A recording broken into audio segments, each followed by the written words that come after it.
আজকে আদিবাসী ভাই, দলিত ভাই, মাতুয়া ভাই, সমস্ত ধর্মের মানুষ সাথ দিচ্ছে। আজকে একটা নতুন দলের সঙ্গে আমাদের জোট হবে, জানেন? নতুন দল। আমরা সেই পুরাতনের গুরুত্ব দিইনি। আপনারা কি বামফ্রন্টের দিকে যেতে চাইছেন নাকি? কংগ্রেসের দিকে যেতে চাইছেন নাকি? দিদির দিকে ফিরে যেতে চাইছেন নাকি? আমরা পুরাতন দলকে গুরুত্ব দিচ্ছি না। আমরা চাইছি গরিব সমাজ থেকে নতুন একটা মুখ উঠে আসুক। কি গো, ভুল করছি নাকি? একেবারে নতুন জগৎ তৈরি করতে চাইছি।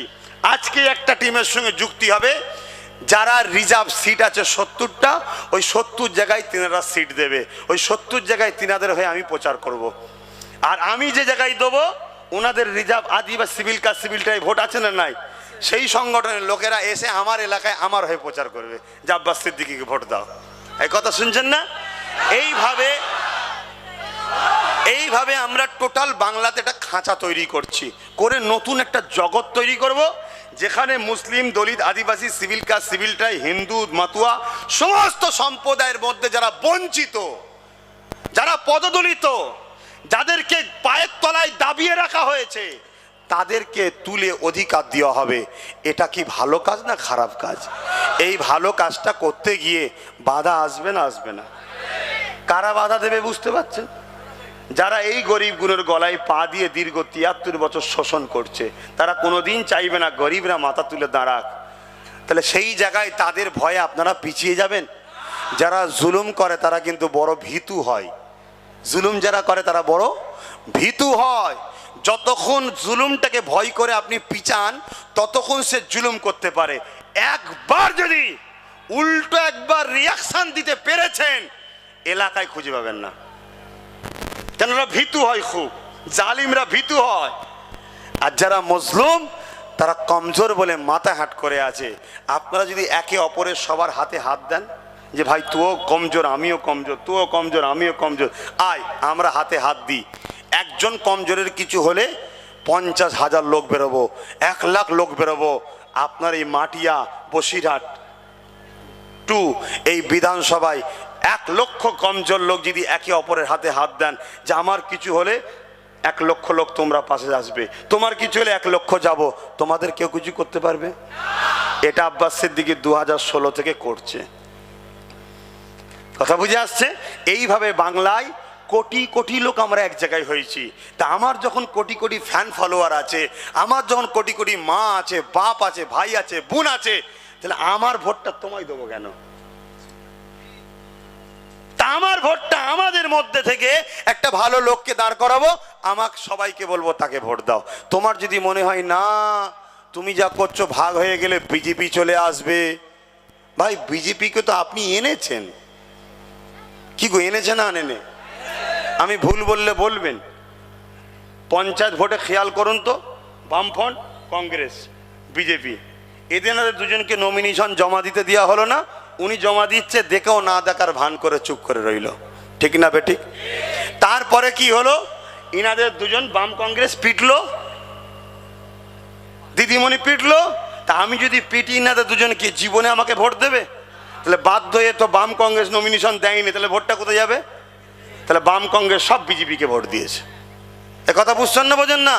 ওটা অবশ্যই অন্যায় করেছে, রাগ মিটাতে গিয়ে দিয়েছে, অন্যায় করেছে। বাঁচার জন্য নাই মেরে ফেলতো তো, শুনছেন না? কিন্তু আজ যদি আমি বাংলায় সিট না দিই, লক্ষ লক্ষ মানুষ বাঁচার জন্য বাধ্য হয়ে বিজেপিকে ভোট দেবে। এ কথা বুঝছেন না, বোঝেন না? তাহলে বিজেপিকে আনা হলো না হলো না? আর একটা কথা হলো, এই পাড়ার দায়িত্ব আমাকে দিলেন 2011-য়। আমি সব ক্ষমতা নিয়েও যখন কিছু ছিল না বিজেপির, তাকে 18টা ঢুকিয়ে দিলাম। আজকে 18টা হয়ে যাওয়া মানে ক্ষমতা বেড়েছে না কমেছে? তাহলে আমি যে 2021-এ রুখতে পারবে, এই বিশ্বাসটা আপনাদের করা চলবে। তাহলে ঠকতে হবে না? হবে না? 3 নম্বর কথা, গত কয়েকদিন আগে বিজেপি নবান্নয় যাবে বলছিল। জিনাকে বিজেপি রুখতে বলছেন, জিনাকে রুখবো, তিনি নবান্ন ছেড়ে পালিয়ে গেল। ঠিক না বেঠিক? তাহলে আমি কি করে আপনার উপরে ভরসা করি? তারপরও আমি বলেছিলাম আপনাকেই মুখ্যমন্ত্রী করব, কিন্তু উত্তর 24 পরগনায় 33-এ 9টা আমার থাকবে, 24টা আপনার থাকবে। অমুক জেলায় এতটা আছে, আপনার এতটা থাকবে, আমার এতটা থাকবে, এরম বলেছিলাম, ঠিক না বেটি? যখন তিনি মানতে চাইনে, এখন আমি ডিসাইড করেছি উত্তর 24 পরগনায় 33-এ 33 জায়গাতেই সিট দেবো। কথা বুঝছেন না, বোঝেন না? এই আমি দেবো বলতে ওই যে আজকে একজনের সঙ্গে জোট হচ্ছে, আবার আলোচনা হবে তার জন্যে। মাতোদের সঙ্গে জোট হচ্ছে, দলিতদের সঙ্গে জোট হচ্ছে, আদিবাসীর সঙ্গে জোট হচ্ছে, সিভিল কাস্টদের সঙ্গে জোট হচ্ছে, সিভিল ট্রাইয়ের সঙ্গে জোট হচ্ছে। কথা বুঝছেন না? তাদেরও তো সংগঠন আছে রে বাবা, জোট হচ্ছে। তাহলে আমি আমার জায়গায় দেবো, উনি ওনার জায়গায় দেবে, আমরা সবাই একটা পরিবার হব। কি গো, আদিবাসী, দলিত, মাতুয়া এসব আমাদের ভাই বোন, এদের সঙ্গে আমরা একটা পরিবার তো, নাকি অসুবিধা আছে? মাতুয়াদের মা, দলিতদের মা, আদিবাসীদের মা, বঞ্চিত সব যারা আছে তারা আমাদের কি মা নয়? হিন্দু সমাজের মা গুণ আমাদের মা নয়? সবাই তো আমাদের মা, সবাই আমাদের বাবা, সবাই আমাদের ভাই, সবাই আমাদের বোন। কি গো, কথাটা ভুল হচ্ছে নাকি? খেয়াল করে দেখুন তো, সর্বপ্রথম পুরুষটা আমারও বাবা। হিন্দু, দলিত, আদিবাসী সবার বাপ সর্বপ্রথম আদম আলাইহিস সালাম, ঠিক না বেটি? হিন্দুদের বাবা মা নয়? পৃথিবীতে একটা পুরুষ আর একটা মেয়ে সর্বপ্রথম এসেছিলেন, একটা মহিলা, যিনি আমাদের আব্বা হন, মা হন। আর আমাদের হয়, ওদের হয় না? তা আমরা সবাই তো এক পরিবারের।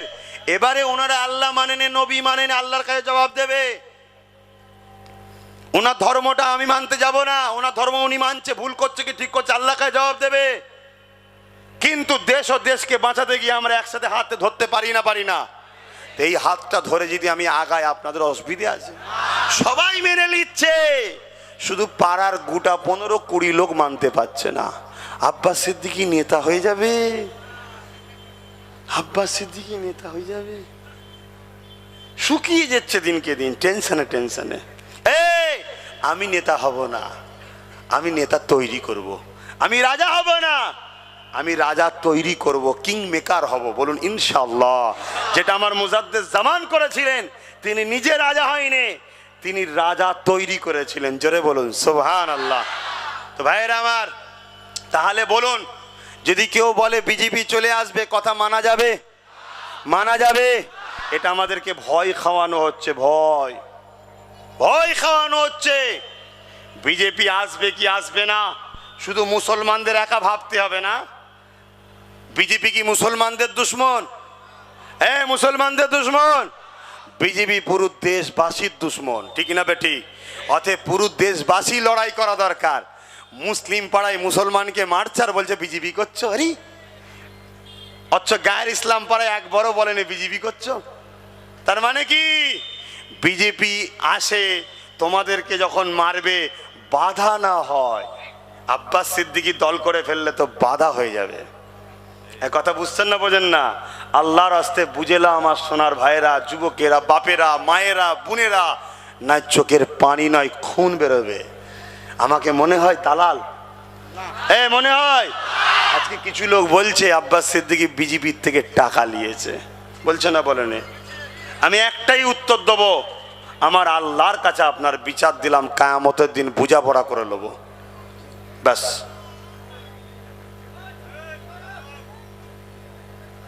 কথা বুঝে আসছে না? নাই এভাবে ছড়াচ্ছে না, ছড়াইনি। এই জায়গায় দাঁড়িয়ে থেকে আজ পর্যন্ত আপনাদের সঙ্গে আমি কোনোদিন কোনো ধোঁকা বা প্রতারণা করেছি মনে হয়?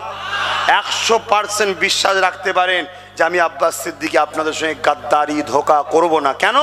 আমি জাহান্নামী হয়ে যাব। তাহলে শুনছেন, এ ভয় আমার আছে।